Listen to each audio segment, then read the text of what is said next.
Guys, before I go on, I'm going to be streaming next week on August 11th at 7 p.m. Central Time. Please drop by and show your support. Thanks, and back to the video. Luigi's Mansion 3 is a game I've been excited about. I've heard about the first two, but I never got a chance to play them. The idea of Luigi exploring a sprawling mansion haunted by ghosts to save his friends with only a Ghostbuster-esque type of vacuum piqued my interest. So when I heard about Luigi's Mansion 3 coming out on the Nintendo Switch, I was ecstatic. I knew I was going to play it. So does it live up to the hype? Or maybe dead up to the hype, if you know what I mean? Let's find out. One thing that changed Luigi's Mansion 3 is Luigi's Moveset. For example, when you're doing some ghost catching, a circle starts to fill up. When it fills up all the way, you can slam the ghost on the ground to do extra damage. You can even slam ghosts into other ghosts to damage them too.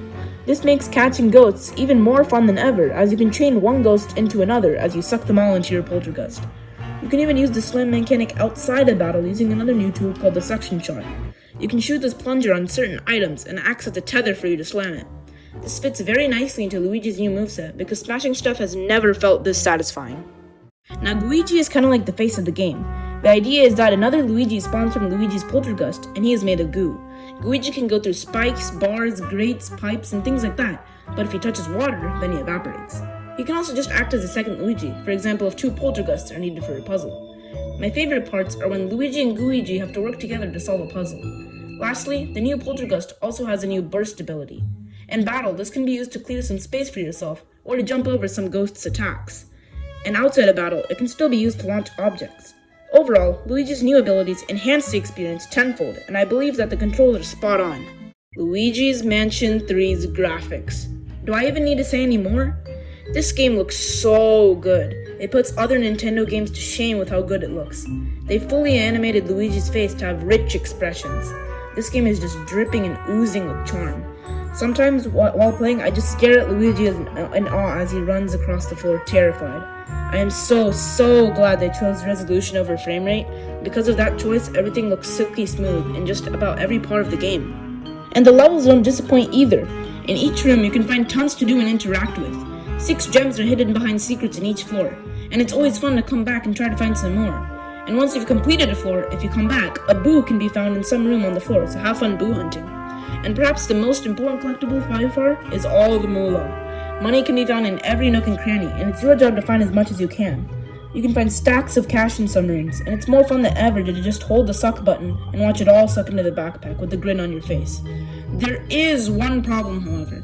Spending your money at EGAD's shopping center actually decreases your rank at the end of the game.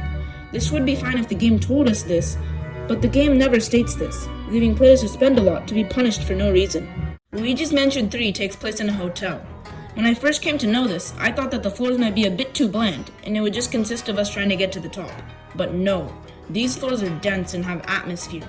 The first few floors are kind of expected hotel sorts of floors, but as you move up, the floors get increasingly more interesting. Also, at the end of each floor are boss ghosts. These ghosts all have their own personality, and it's a ton of fun trying to capture them all. It's the most fun when you have to combine multiple abilities to land a hit on them, and make them vulnerable to splash them with a strobe bulb. Occasionally, EGAD will call you for a mission so you can retread previous floors.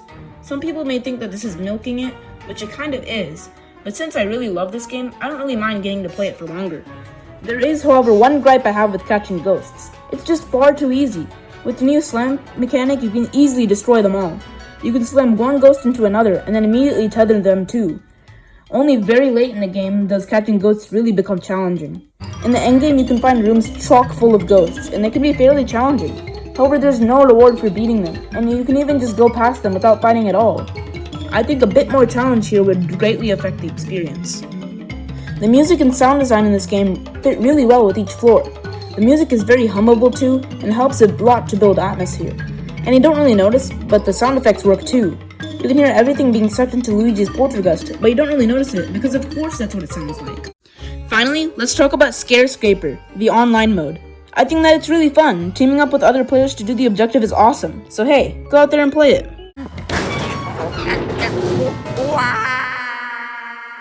Luigi's Mansion 3, even with all of its flaws, lived up to the hype for me. The compelling gameplay and satisfaction drove me to complete it. Due to this, I give Luigi's Mansion 3 a 5 out of 5. Thanks for watching. Bye!